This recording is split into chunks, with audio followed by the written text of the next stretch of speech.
நல்வழி காட்டிய நபிமணி.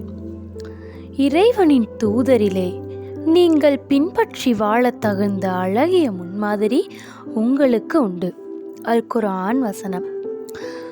உலக மத போதர்களிடையே சர்வதேச சீர்திருத்த பெரியார்களிலே தூதர் முஹம்மது ஒருவர்தான் மிக உயர்ந்து விளங்கும் தகுதியுடையவர் என்பது எனது பணிவான அபிப்பிராயம். திருலாலா.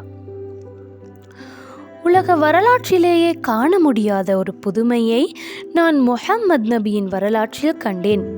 பரிபூரணத்துவம் வாய்ந்த ஒரு மார்க்கத்தை தாபித்து மகத்தான ஒரு சாம்ராஜ்யத்தை நிறுவிய ஒரு மகான் முஹம்மதுவே. ஸ்மித்.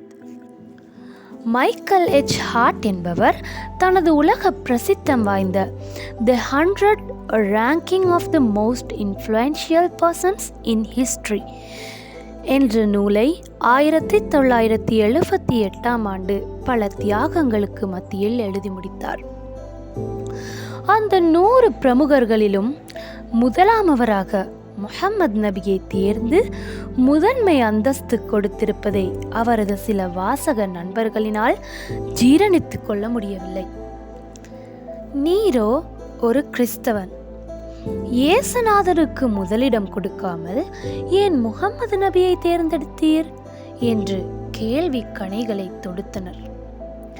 தனது தனி பெரும் நூலிலேயே அதற்கான தெளிவான பதிவையும் அவர் தருகிறார்.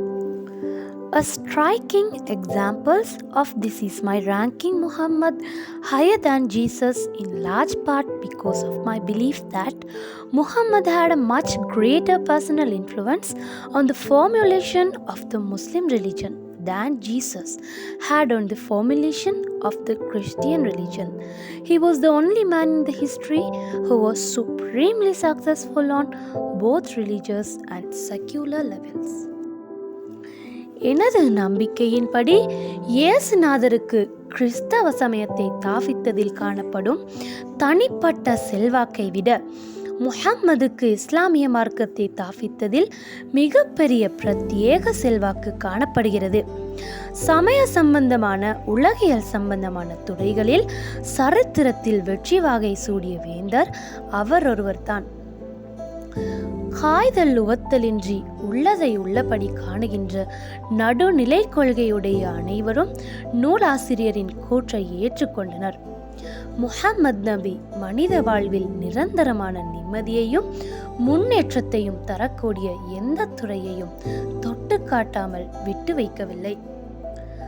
அன்பு நிறைந்த நல்ல கணவனாக, பாசம் மிக்க தந்தையாக, பண்பு கொண்ட நண்பனாக, நாணயமான வியாபாரியாக, தன்னிகரற்ற தீர்க்கதரிசியாக, வீரம் மிக்க தளபதியாக, திறமையுள்ள தேச நிர்வாகியாக, சாணக்கியம் நிறைந்த அரசியல்வாதியாக, புரட்சி மிக்க சீர்திருத்தவாதியாக, பட்டாளிகளின் கூட்டாளியாக, இவ்வாறு எல்லா வட்டத்திலும் எல்லா மட்டத்திலும் உள்ள மக்களுக்கு உதாரண புருஷராக, அழகிய முன்மாதிரியாக திகழ்கிறார் முஹம்மது நபி.